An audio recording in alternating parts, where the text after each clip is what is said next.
Bonsoir amis de l'horreur et bienvenue dans cette nouvelle critique glauque.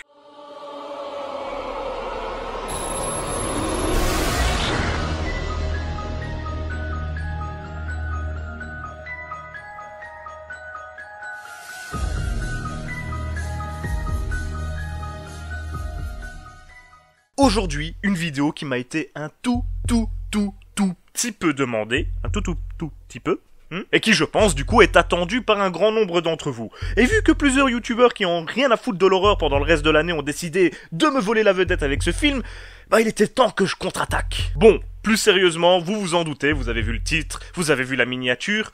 Aujourd'hui, nous allons parler du retour d'un certain Michael Myers, que vous semblez beaucoup apprécier. 40 ans après sa première apparition.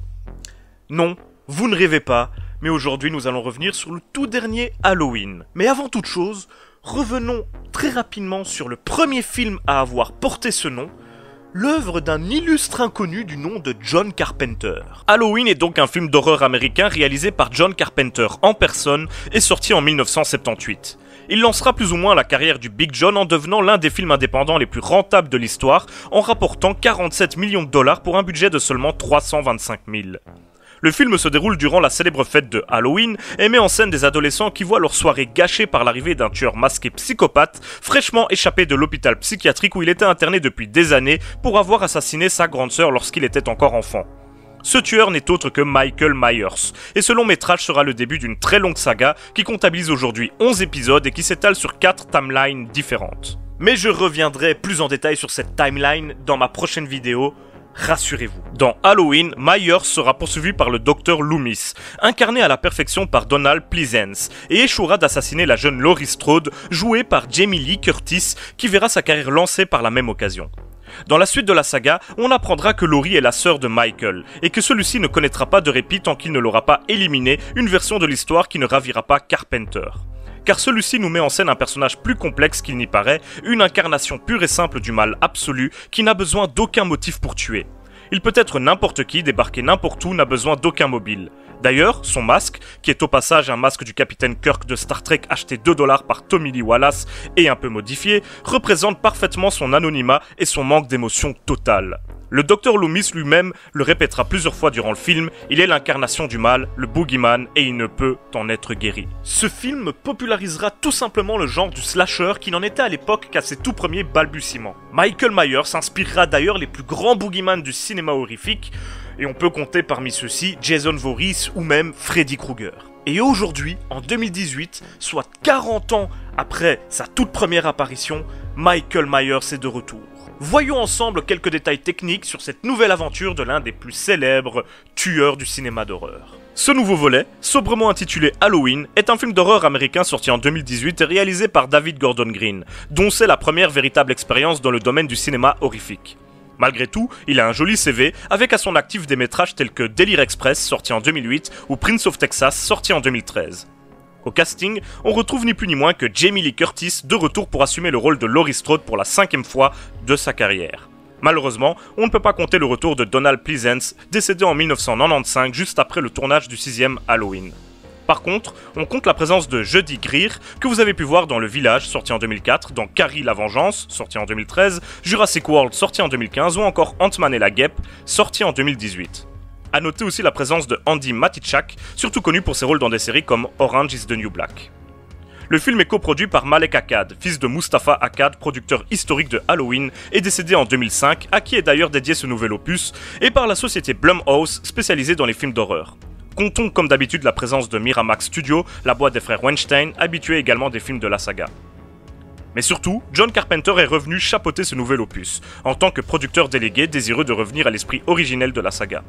Ainsi, le film est une suite directe du tout premier Halloween, et décide d'ignorer tous les films de la saga qui sont sortis après ce dernier, comme s'ils n'avaient jamais existé, ni eux, ni les histoires qu'ils racontaient. Le film réalise le meilleur résultat au box-office de toute la franchise, et est également le film d'horreur mettant des femmes en scène dans les rôles principaux à faire le meilleur départ au box-office de toute l'histoire. Au niveau critique, c'est plutôt positif, et on salue un retour réussi de Michael Myers. Après tout ça, il est logique et même normal que nous attendions beaucoup de ce tout nouveau Halloween. Et maintenant, il est temps d'enfin nous pencher sur ce que nous raconte ce nouvel opus, sans spoiler, bien évidemment. Le film commence avec deux journalistes qui essayent de comprendre la véritable nature de Michael Myers, enfermé dans un hôpital psychiatrique 40 ans après ses meurtres à Haddonfield, mais également celle de Laurie Strode, la survivante de cette nuit sanglante. Malheureusement, tout tourne mal lorsque Michael Myers parvient à s'évader lors de son transfert pour un autre institut la veille de Halloween. Il semble déterminé à retrouver Laurie, sa rivale, et à l'éliminer une bonne fois pour toutes, mais celle-ci, qui a depuis eu une fille et même une petite fille, et qui ne s'est jamais remise de sa rencontre avec le tueur, n'a pas chômé durant toutes ces années. Elle s'est préparée et est désormais prête à le recevoir. Pire encore, elle a hâte de prendre sa revanche et d'enterrer une bonne fois pour toutes ce mauvais souvenir. Voilà une histoire qui, résumée ainsi, peut paraître simpliste. Et c'est vrai, car finalement l'histoire racontée par ce nouveau film n'est pas forcément très élaboré, très original, mais son principal intérêt ne se trouve pas forcément dans son intrigue. D'ailleurs, je vous propose de passer directement aux points positifs que j'ai pu relever, parce qu'il y en a quelques-uns. Alors, il y a des chances pour que je spoil l'un ou l'autre élément du film, mais a priori, rien de bien méchant, rassurez-vous. Déjà, quel plaisir de revoir Jamie Lee Curtis, qui plus est, plus badass que jamais. Sérieusement, avec ce film, Laurie Strode rentre définitivement au panthéon des personnages positifs les plus stylés du cinéma d'horreur. Pour moi, quelque part derrière Ripley et Ash, bien sûr. Alors ensuite, l'introduction du film est juste complètement ouf, malgré le fait qu'elle soit totalement spoilée par les bandes annonces. Les journalistes qui vont tour à tour voir Michael Myers puis Laurie Strode permettent aux spectateurs de faire ou refaire connaissance avec nos personnages et de comprendre où ils en sont. En plus de ça, la fameuse scène où les journalistes présentent son masque à notre tueur est empreinte d'une telle tension, c'était vraiment dingue. D'ailleurs, en parlant du masque, Michael récupère celui qu'il portait à l'origine dans le premier film, ce qui est beaucoup plus logique que ce qu'on a eu dans la saga principale où il réapparaissait à chaque épisode avec son masque sans qu'on comprenne vraiment où il l'avait récupéré. À croire que la première chose qu'il faisait après s'être fait brûler dans un incendie ou autre, c'était aller voler un masque identique à celui qu'il possédait. Non, ici il récupère le sien, qui est d'ailleurs abîmé par les années, ce qui nous donnera l'impression que ce visage inexpressif a vieilli. De nouveau, Michael est dépeint comme le mal absolu, il ne prononce toujours pas le moindre mot, on ne voit jamais son visage. Il n'est pas un personnage mais une ombre, un danger perpétuel pour les êtres humains qui ont le malheur de le rencontrer. Petit ajout cependant, on nous fait comprendre que ce qu'il maintient en vie, c'est son instinct de prédateur et son envie d'en finir avec sa proie, Laurie Strode, qui lui a échappé depuis trop longtemps déjà. Par opposition, Laurie est maintenue en vie par son désir de ne plus redevenir une proie, justement, et s'entraîne pour que cela n'arrive plus jamais. Par conséquent, les deux sont liés, tels le yin et le yang, et même si Carpenter a tout fait pour enlever leur lien de sang, que la saga avait mis en place dès le deuxième épisode, ce qui l'énervait au plus haut point d'ailleurs, ces deux personnages partagent très clairement un lien très fort.